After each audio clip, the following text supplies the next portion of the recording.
Hello my dear friend, अपने to channel पर रचना academy में आप सभी का स्वागत है। सीटेट का एग्जाम देखिए आपका जो है 7 जुलाई को होना है। इसका प्री एडमिट कार्ड आ चुका है, तो इसमें आप सिटी देख लीजिए आपकी कौन सी सिटी में एग्जाम लगा है। ओके, तो चलिए फिर स्टार्ट करते हैं। वीडियो आप लोग कैसे है जरूर करिएगा, लाइक और चैनल को सब्सक्राइब जरूर कर लीजिएगा। इसमें हम बात करेंगे ईवीएस के बारे में, जो आपकी क्लासेस चल रही थी। आज हमारी क्लास है 5th, जिसने 4th क्लासेस नहीं देखा है वो जरूर देख लीजिए, क्योंकि एनसीईआरटी बुक से ही आपको थ्योरी कराई जा रही है। जैसे राज्यों से भोजन के बारे में पूछा जाता है, यहाँ से आपके 3 से 4 नंबर कवर होंगे और आगे भी हम बात करेंगे। ठीक है, तो राज्यों से भोजन जो एग्जाम में पूछे जाते हैं, जैसे पकाने के तरीके क्या हो सकते हैं। कई बार ये पूछा गया है पकाने के तरीके, जैसे भून कर हम खाते हैं, उबाल कर खाते हैं, तल कर खाते हैं, सेक कर खाते हैं। तो ये याद रखिएगा पकाने के तरीके कौन कौन होते हैं। तो भून कर, उबाल कर, तल कर और सेक कर। फूलों की घाटी किसे कहा जाता है, तो उत्तराखंड को फूलों की घाटी कहा जाता है। ओके, तो वीडियो आप लोग ज्यादा से ज्यादा प्लीज शेयर कर दो, लाइक और चैनल को सब्सक्राइब कर लीजिएगा, चैनल पर पहली बार विजिट कर रहे हैं। नेक्स्ट पॉइंट हो जाएगा यूपी। यूपी में क्या खाया जाता है, तो कचनार के फूल की सब्जी यूपी में खाई जाती है। कई बार ये पूछा गया है कचनार की सब्जी कहाँ खाई जाती है, तो यूपी उत्तर प्रदेश में खाई जाती है। ओके, याद रखिए ये है कचनार का फूल और ये है इसकी सब्जी।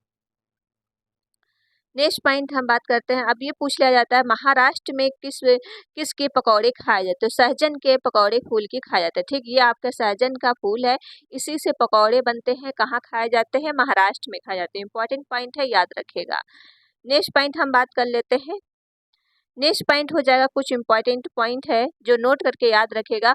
बहुत से फलों जैसे गुलाबदावरी और जिनिया के रंग भी बनाए जाते हैं, जैसे उन रंगों के कपड़े भी रंगे जाते हैं। जैसे सब्जी हो जाएगा, ये किसके योग्य होते हैं, खाने योग्य होते हैं। गुलाब क्या होता है, फूल होता है। केला क्या होता है, फूल और फल दोनों होते हैं। सेब क्या होता है, फल होता है। सरसों जो है पत्ते और बीज इसका खाते हैं। देखिए पत्ते का साग बना के खाते हैं और बीज से तेल निकलता है, उसका हम प्रयोग करते हैं। और कचनारी क्या होता है, फूल होता है, जो आपके महाराष्ट्र में कचनार फूल की सब्जी खाई जाती है। ओके, तो याद रखिएगा, ये सब इम्पोर्टेंट है जो आपके सीटेट में पूछा जाता है। नेक्स्ट पॉइंट हम बात करते हैं असम। असम में क्या खाया जाता है, देखिए असम में जो है बोरा। बोरा असम में खाया जाने वाला चावल किस्म है। ये कब बनाया जाता है, तो जो जब बिहू त्योहार बनाया जाता है असम में, ठीक है, तो वहाँ पे जब ये नई फसल कटती है उस समय ही त्योहार बनाया जाता है। इस टाइप का ये चावल होता है, ये चिपचिपा टाइप का जब बनता है तो उसे ही कहा जाता है बोरा। ठीक है, तो याद रखिएगा। नेक्स्ट पॉइंट हो जाएगा गोवा तथा कश्मीर। गोवा तथा कश्मीर में क्या खाया जाता है, जैसे गोवा में मछली को नारियल के तेल में तथा जम्मू कश्मीर में सरसों के तेल में तला जाता है। देखिए याद रखिएगा, कई बार पूछा गया गोवा में मछली किस में तली जाती है, तो नारियल के तेल में, क्योंकि गोवा में नारियल ज्यादा होता है। और जम्मू कश्मीर में क्या ठंड बहुत ज्यादा पड़ती है, तो सरसों का तेल का प्रयोग करते हैं। तो याद रखिएगा मछली किस में खाते हैं गोवा वाले, तो नारियल के तेल में, और जम्मू कश्मीर वाले जो है सरसों के तेल में पकी मछली खाते हैं। इंपॉर्टेंट है, कई बार ये पूछा गया है सीटेट में। नेक्स्ट पॉइंट हो जाए गुजरात। गुजरात के बारे में जानिएगा। गुजरात के प्रमुख खाद्य जैसे कौन कौन से हैं, ढोकला, चटनी वाले चावल एंड मिठाई। गुजरात में क्या खाया जाता है, ढोकला, चटनी वाले चावल और मिठाई खाई जाती है। नेक्स्ट पॉइंट हो जाएगा वलसाड़ स्टेशन जो है गुजरात में ही है। वहाँ यहाँ पे जो है बट्टा जो है क्या बट्टा है, बड़ा पूरी साग और मैसूर। ठीक है, तो ये बहुत ज्यादा मशहूर है, ये पूरी साग, ठीक है, बड़ा। ये चीज कहाँ पे बढ़ती है, तो ये गुजरात में बढ़ती है स्टेशन पे, तो याद रखेगा। हांगकांग का, देखिए हांगकांग का एक ऐसी डिश है जो सांप का व्यंजन खाया जाता है, जिसे लिंग हु फेन कहते हैं। ये कई बार पूछा गया सांप के व्यंजन का प्रयोग कौन करता है, तो हांगकांग वाले करते हैं, इसे कहा जाता है लिंग हु फेन। देखिए क्या क्या खा जाते हैं। ओके, नेक्स्ट पॉइंट हो जाएगा। और जिसने अभी तक वीडियो शेयर नहीं किया तो प्लीज वीडियो को ज्यादा से ज्यादा शेयर कर दो, लाइक कर दो और चैनल को सब्सक्राइब कर लीजिएगा, चैनल पर पहली बार विजिट कर रहे हैं। कल आपको मिलेगी ईवीएस की क्वेश्चनों की पूरी क्वेश्चन, 100 क्वेश्चन होंगे, टॉप क्वेश्चन होंगे, जो यहाँ से क्वेश्चन आपको 20 से 25 क्वेश्चन देखने को सीधे पेपर में मिलने वाले। तो कल की वीडियो जरूर देखिएगा, ठीक है। तो केरल के बारे में जान लेते हैं। केरल में नारियल के पेड़ होते हैं। देखिए केरल में क्या होता है, नारियल के पेड़ होते हैं और चावल की खेती होती है। केले के फूलों की सब्जी केरल में ही खाई जाती है। जो केले के फूल होते हैं वो केरल वाले जो है उसकी सब्जी बना के खाते हैं। केरल में तमिलनाडु, कर्नाटक, ये सब क्या खाया जाता है, इडली, डोसा, चावल खाया जाता है। ठीक, याद रखिएगा केरल और तमिलनाडु, कर्नाटक में इडली, डोसा, चावल आदि खाए जाते हैं। नेक्स्ट पॉइंट हम बात कर लेते हैं केरल में एक होता है टैपुआ।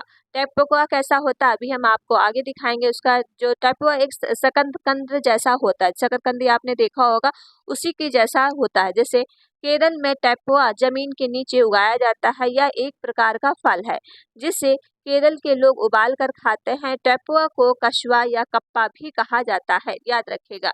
और साबूदाना किससे बनता है? तो टैपुआ के फल से ही साबूदाना बनाया जाता है। आप लोग खाते होंगे साबूदाना, जो व्रत में खाया जाता है। देखिए टैपुआ कैसा होता है, टैपुआ कुछ इस तरह से होता है। जैसे शकरकंद का पार्ट छोटा छोटा होता है, इसका क्या होता है, बहुत बड़े बड़े पार्ट होते हैं जो जमीन के अंदर उगाए जाते हैं। वो शकरकंद का जैसे ही लगता है। ओके, तो याद रखिएगा। नेक्स्ट पॉइंट हम बात करते हैं। बल्लम लकड़ी की बनी छोटी नाव होती है जो केरल में पाई जाती है। ये भी पूछा गया कि बल्लम की लकड़ी का नाव कहाँ प्रयोग किया जाता है? तो केरल में किया जाता है। केरल में मलयालम भाषा बोली जाती है। कौन सी भाषा बोली जाती है? मलयालम। मलयालम में माँ की बड़ी बहन को क्या कहा जाता है? वलियम्मा। और नानी को क्या कहते हैं? अम्मुमा। अम्मुआ कहते हैं। और चाचा को चिट्टपन कहते हैं। और चाची को कुंजमा कहते हैं। और पिता को अप्पा कहते हैं। याद रखिएगा, इस पे से एक क्वेश्चन पूछ लिया जाता है। चाहे बड़ी बहन को पूछा जाए, चाहे नानी को पूछा जाए, चाहे चाचा को पूछा जाए, तो ये सब ये नाम याद रखिएगा। नेक्स्ट पॉइंट क्वेश्चन करते हैं। नेक्स्ट पॉइंट हो जाएगा, केरल में एक जगह से दूसरी जगह जाने के लिए फेरी नाव का प्रयोग किया जाता है। जो एक छोटी सी फेरी नाव बनाया जाता है बल्लम लकड़ी से, उसी से एक दूसरे की जगह जाते हैं। केरल में मसालों का बगीचा भी कहते हैं। यहाँ तेज पत्ता, काली मिर्च, इलायची आदि को उगाया जाता है। ओके, तो याद रखिएगा। केरल के निकटतम राज्य कौन कौन से हैं? तमिलनाडु और कर्नाटक। ठीक है, तो याद रखिएगा केरल के जो है निकटवर्ती राज्य जो है आपका तमिलनाडु और कर्नाटक है। ओके, तो याद रखिएगा, इम्पोर्टेंट है। अगर पूछ ली जाए केरल की राजधानी क्या है? तिरुअनंतपुरम है। ठीक, तो याद रखिएगा। गुजरात के केरल तक की यात्रा के बीच क्या पड़ता है? महाराष्ट्र और कर्नाटक राज्य पड़ते हैं। अगर आप गुजरात से केरल की यात्रा कर रहे हो, उसके बीच आपको पड़ेगा महाराष्ट्र और कर्नाटक पड़ेगा। ओके, तो याद रखिएगा, इंपॉर्टेंट है। नेक्स्ट पॉइंट हो जाएगा, कोड जो है केरल में ही पड़ता है। और मल्लापुरम जो है जिला, वो कहाँ है? केरल में ही है।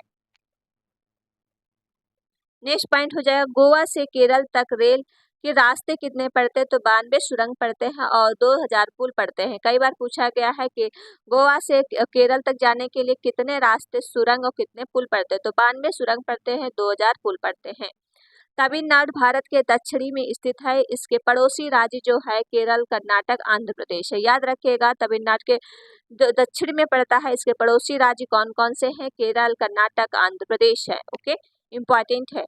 और जिसने अभी तक वीडियो शेयर नहीं किया, तो पहले आप लोग वीडियो ज़्यादा से ज़्यादा शेयर कर दो, लाइक और चैनल को सब्सक्राइब कर लीजिएगा, चैनल पर पहली बार विजिट कर रहे हैं। देखिए, ये पूछा जाता है युथरी। युथरी क्या होता है? देखिए, सर्दियों के खेत में ताजी सब्जियों को मसालों के साथ एक मटके में भरते हैं, उसको सील बंद कर देते हैं। जैसे इसको क्या है, इसमें भरा गया है, उसको सील बंद कर देते हैं। कोयले के अंगारों पे मटके को उल्टा लटका देते हैं। इसको क्या कहते हैं? उल्टा लटका देते हैं। ठीक है, उल्टा लटका कर रख कर सब्जी पकाया जाता है। इस पकी हुई सब्जी को कहते हैं गुजराती में युद्धवी। युद्धवी कहा जाता है। इसका मतलब होता है उल्टा। ठीक है, तो याद रखें युद्धवी कौन सी सब्जी होती है। नेक्स्ट पॉइंट हम बात करते हैं, युद्धवी के साथ जो है मिट्टी के चूल्हे की पकी बाजरे की रोटी से खाया जाता है और साथ मक्खन, दही, छाछ भी ली जाती है। ओके, नेक्स्ट पॉइंट हो जाएगा खाद्य पदार्थों का संरक्षण। खाद्य पदार्थों का संरक्षण इसलिए आवश्यक है क्योंकि हमारे वातावरण में उपस्थित सूक्ष्मजीव हमारी भोज्य पदार्थों को संदूषित और खराब कर देते हैं। भोज्य पदार्थों को संदूषित खराब होने के क्या मुख्य कारण है? भोज्य पदार्थों को नम स्थानों और खुला रखने से धूल, कण, मक्खियाँ या फफूंद, जीवाणु आदि उसे खराब कर देते हैं, जिससे उसके पोषक तत्व नष्ट हो जाते हैं और वह खाने योग्य नहीं रहता है। ओके, जब अभी आप देखिए बहुत ज़्यादा गर्मी हो रही है, जब कुछ भी बना के आप रख दो तो शाम तक क्या हो जाता है? खराब हो जाता है, क्योंकि गर्मी की वजह से उसमें जो है जीवाणु चले जाते हैं। नेक्स्ट पॉइंट हम बात करते हैं खाद्य पदार्थों के संरक्षण की विधि। सुखाना। सुखाना किसको कहते हैं? निर्जलीकरण। जैसे धूप में भोज पदार्थों को सुखाना एक पुरानी प्रचलित विधि है। इस विधि को सूर्य किरणों से प्राप्त उष्मा द्वारा भोजन पदार्थों को सुखाया जाता है, जिससे उसमें उपस्थित जल की मात्रा वाष्पीकृत हो जाती है और सूक्ष्म जीवों की वृद्धि कम हो जाती है। और धूप में अनाज, दालें या पापड़, बड़ी, चिप्स या रसोई, आंवला, गोभी, मेथी, आम आदि को सुखाया जाता है। ओके, नेक्स्ट पॉइंट हो जाएगा ठंडे स्थान पर रखना जो है प्रतिशत कितना है।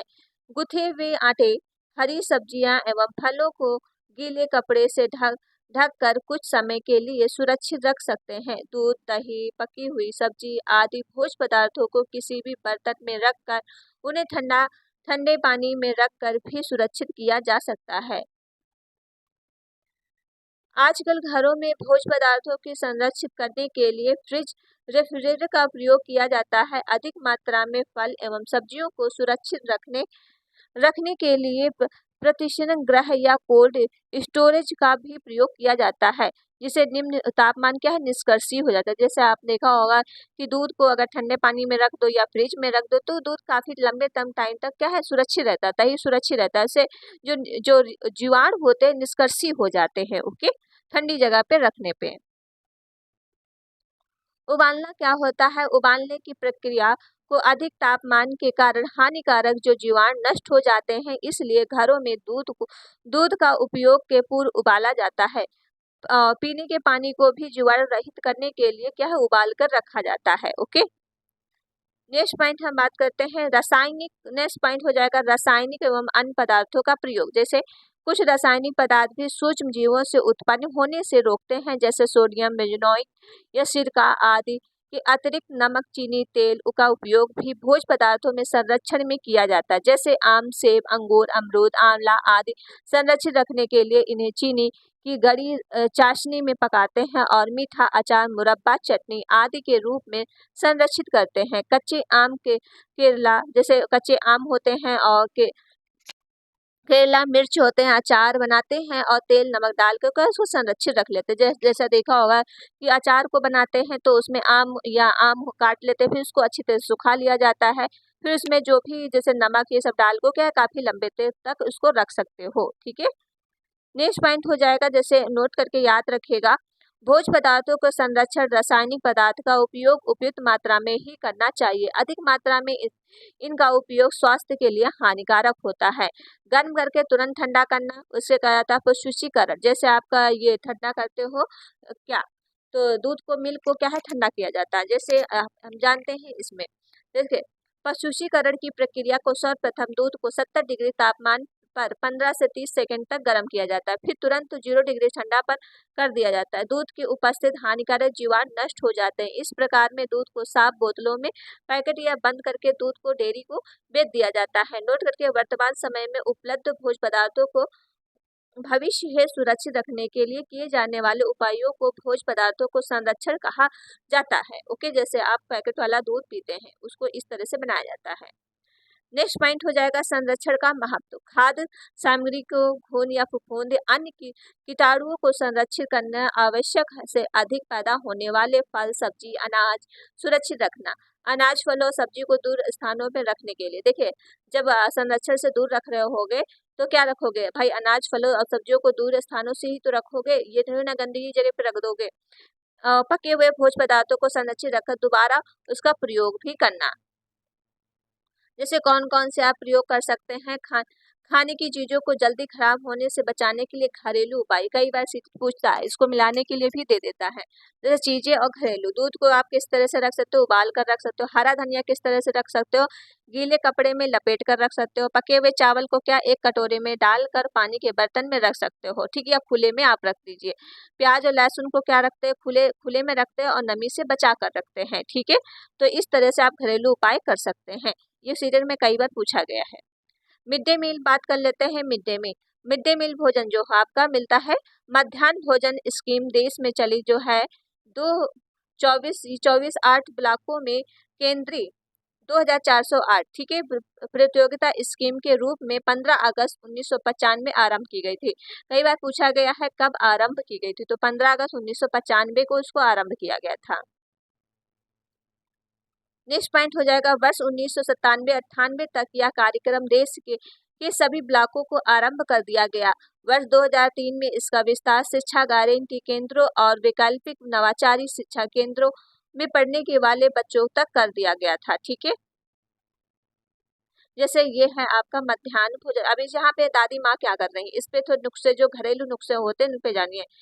तुमने दादी माँ से कुछ नुस्खे के बारे में सुना ही होगा, जिसमें फूलों का इस्तेमाल होता है। यहाँ पर नुस्खा दादी बता रही है, जिससे गुलाब जल का इस्तेमाल किया जा सकता है। और दादी नुस्खा क्या बता रही है घरेलू, जैसे दादी माँ के नुस्खा, गुलाब जल और ग्लिसरीन बराबर मात्रा में मिलाकर शीशी में भर लो, फिर इसमें कुछ बूंदे नींबू भी डाल लो। इसके इस्तेमाल में सर्दियों की त्वचा क्या है, नमी, मतलब त्वचा नहीं फटती है। तो ये घरेलू सर्दियों में ज्यादा प्रयोग किया जाता है।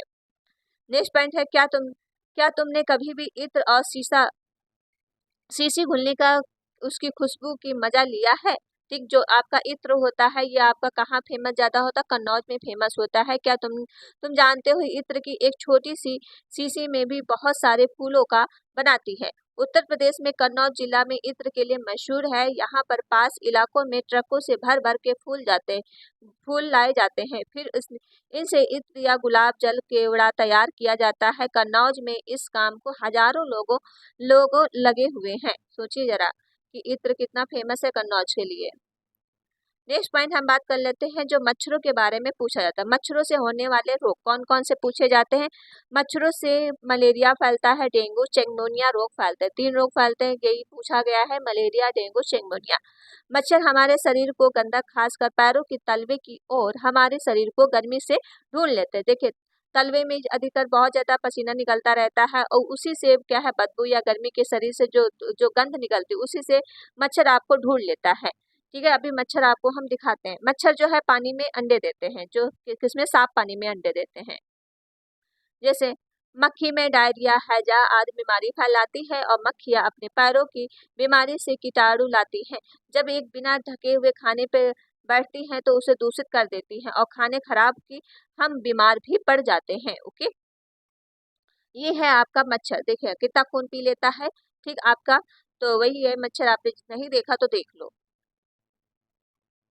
नेक्स्ट पॉइंट हो जाएगा मलेरिया। मादा एनोफिलीज मच्छर के काटने से एल्पोरिडियम नामक क्या है, प्रोटोजोआ से हो जाता है। मलेरिया में ठंडक लगकर कपकपी के साथ बुखार आता है। कई बार पूछा गया मलेरिया का बुखार किस तरह से आता है, तो कपकपी लगा के आता है, मतलब ठंड ठंड लगकर आता है बुखार। ठीक है, तो याद रखिएगा। नेक्स्ट पॉइंट हो जाएगा मलेरिया परीक्षण के मानव रक्त या मलेरिया परजीवी में पाए जाते हैं। कहाँ पाए जाते हैं, मानव रक्त मलेरिया परजीवी में पाए जाते हैं, याद रखिएगा। अब हम थोड़ा ये दिखा देते हैं आपको मलेरिया के बारे में। देखिए, ये आपका जो है रिपोर्ट है, ठीक है, कितना होना चाहिए, जो आपको केंद्रीय सरकार स्वास्थ्य योजना से दिया गया है, नाम से ये दिया गया है। यहाँ पे क्या है, यहाँ पर खून की जांच रिपोर्ट की गई है। इसमें किन शब्दों में पता चल रहा है कि मरीज की मलेरिया है। देखिए इसमें क्या लिखा हुआ है तो जान लीजिए। मलेरिया की दवाई बहुत पुराने समय सिनकोना के पेड़ की छाल से बनाई जाती है। पहले तो लोग छाल उबाल कर और छान कर इस्तेमाल करते थे, लेकिन अब उसे छाल से दवाई बनाते हैं। ठीक है, तो ये मलेरिया खून की इसमें क्या है, जांच की जाती है। ओके, तो याद रखिएगा। और कैसा बुखार आता है, ठंड लगकर कपकपी के साथ उसका बुखार आता है मलेरिया का। नेक्स्ट पॉइंट बात करते हैं। नेक्स्ट पॉइंट हो जाएगा, चलिए, वर्षा के बाद मलेरिया ज्यादा फैलता है। डेंगू अक्टूबर दिसंबर तक फैलता है। जैसे आपने देखा होगा कि अक्टूबर एंड दिसंबर तक आसपास उसके समय डेंगू बहुत ज्यादा फैलता है। मच्छर के लार्वे का रंग कैसा होता है, भूरा होता है। ओके, मलेरिया की दवा जो क्विनैन सिनकोना पेड़ की छाल से बनाई जाती है। अभी आपको हम सिनकोना पेड़ दिखाते हैं। ओके, ये है आपका सिनकोना पेड़, इसकी छाल है, इससे क्या है, अब दवा बनाई जाती है। नेक्स्ट पॉइंट हो जाएगा डेंगू का मच्छर साफ पानी में अंडे देते हैं। मलेरिया के विष में पुरानी अवधारणा थी कि गंदगी की जहरीली गैसों से बीमारी फैलती है। देखिए ये पूछा गया सीटेट में कि पुरानी अवधारणा क्या थी मलेरिया के बारे में, तो याद रखिएगा कि जहरीली गैसों के साथ बीमारी फैलती, इससे उनको लगा था कि मलेरिया इससे फैलता है। ओके, तालाब में मच्छरों के लार्वा को खाने हेतु गंबूसिया मछली पाली जाती है, जिसे तेल भी डालते हैं, उससे क्या है, ऑटो ऑक्सीजन समाप्त हो जाता है। नेक्स्ट पॉइंट हम बात करते हैं रोडान राष्ट्र के बारे में। देखिए रोडानडाक्स क्या है तो उनका हम बारे में जान लेते हैं। रोडानडाक्स ने खोज की कि मलेरिया मच्छर काटने से होता है।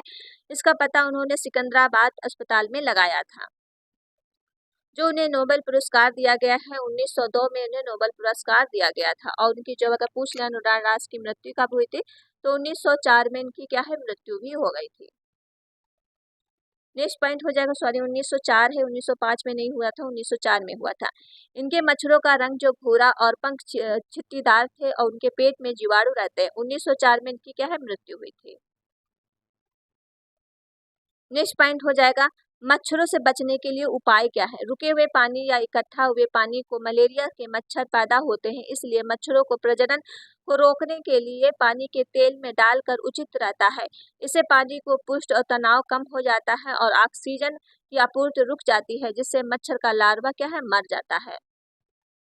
नेक्स्ट पॉइंट बात करते हैं, ये है आपका जो कुछ सावधान।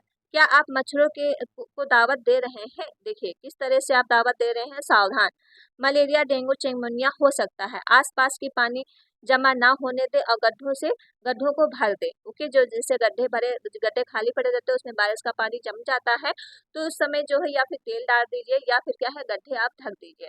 पानी के बर्तन टंकी कूलर साफ रखें और हर हफ्ते में सुखाया जाए।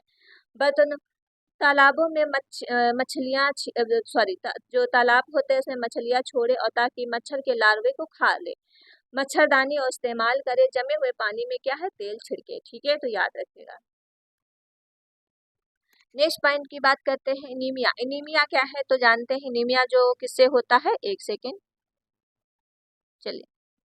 एनीमिया किसके कारण होता है। देखिए एनीमिया जो हीमोग्लोबिन या आयरन की कमी के कारण होता है। यह एक शारीरिक मानसिक रूप से प्रभावित करता है। इसे बच्चे ठीक से पढ़ते नहीं, उनका एनर्जी लेवल क्या है लो हो जाता है और पढ़ाई में ध्यान नहीं लगता है। देखिए एनीमिया जो है जब हीमोग्लोबिन की कमी हो जाती है, खून की कमी हो जाती है, तब क्या हो जाता है एनीमिया हो जाता है।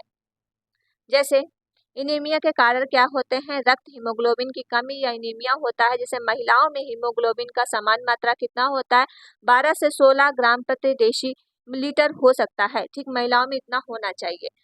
नेक्स्ट पॉइंट हम बात करते हैं, हीमोग्लोबिन अथवा लोहे की कमी के एनीमिया होता है। किसके कारण होता है, लोहे की कमी के कारण। मतलब किसमें सबसे ज्यादा आयरन, आपको गुड़ पालक ये सब हरी सब्जी सब खानी चाहिए। जैसे हीमोग्लोबिन आरबीसी की सतह पर पाया जाता है। गुड़ आंवला ही पत्तेदार सब्जी का आयरन आप सेवन ज्यादा करेंगे तो एनीमिया की क्या है वो नहीं होगा। अब हम बात करते हैं हीमोग्लोबिन। देखिए हीमोग्लोबिन का लाल रक्त कोशिकाओं में रेड ब्लड सेल्स पाए जाते हैं, जो प्रोटीन का एक प्रकार होता है, जिससे आयरन लोहा एक अणु मौजूद होता है। हीमोग्लोबिन फेफड़ों में, लंग्स, शरीर में ऊतक या टिश्यू तक ऑक्सीजन ले जाने में, कार्बन डाइऑक्साइड वापस फेफड़ों में पहुंचाने का काम करता है। हीमोग्लोबिन की मात्रा रक्त कितनी है, 100 मिलीमीटर तक आधार पर मापा जाता है, जिसे डेसीलीटर व्यक्त किया जाता है और एक का मतलब 100 मिलीमीटर हो जाता है। ओके, तो याद रखिएगा। नेक्स्ट पॉइंट हो जाएगा आयु में जेंडर के आधार पर हीमोग्लोबिन। जैसे वयस्क के 18 से अधिक है तो उसमें हीमोग्लोबिन कितना होना चाहिए, 14 से 18 डेसीलीटर होना चाहिए। अगर महिला है 18 वर्ष से अधिक तो 12 से 16 लीटर होना चाहिए। दो आप कम कर लीजिए। ओके, अब हम थोड़ा एक आपको चार्ट दिखाते हैं। ठीक है, ये चार्ट क्या है, जैसे आप ये केंद्र सरकार स्वास्थ्य में ये आपका जो है महिलाओं एनीमिया के कारण कितना स्त्री में होना चाहिए 12, तो इसके कितना था 8 था, तो इसलिए इसको हीमोग्लोबिन मतलब एनीमिया की कमी थी। ठीक है, तो ये था आपका और इसमें कितना था इतना था। ठीक है, तो फीमेल का ये था। ठीक, इतना नहीं होना चाहिए, तो इससे रहता है कि रक्त की कमी हो जाती है और इस तरह का ये चार्ट होता है। ठीक है, तो चलिए फिर वीडियो यहीं तक रखते हैं। ओके, और कल हम दूसरे टॉपिक पे बात करेंगे। और वीडियो आप लोग क्या है ज़्यादा से ज़्यादा शेयर जरूर करिएगा, लाइक और चैनल को सब्सक्राइब जरूर कर लीजिएगा। मिलते हैं नेक्स्ट वीडियो में, कल की वीडियो में कि ईवीएस में आपको 100 टॉप क्वेश्चन मिलने वाले हैं, जो आपके सीधे पेपर में 20 से 25 मार्क्स यहीं से आपको देखने को मिलेंगे। तो वो वीडियो जरूर देखिएगा कल की। तो मिलते हैं नेक्स्ट वीडियो में। Thank you friends.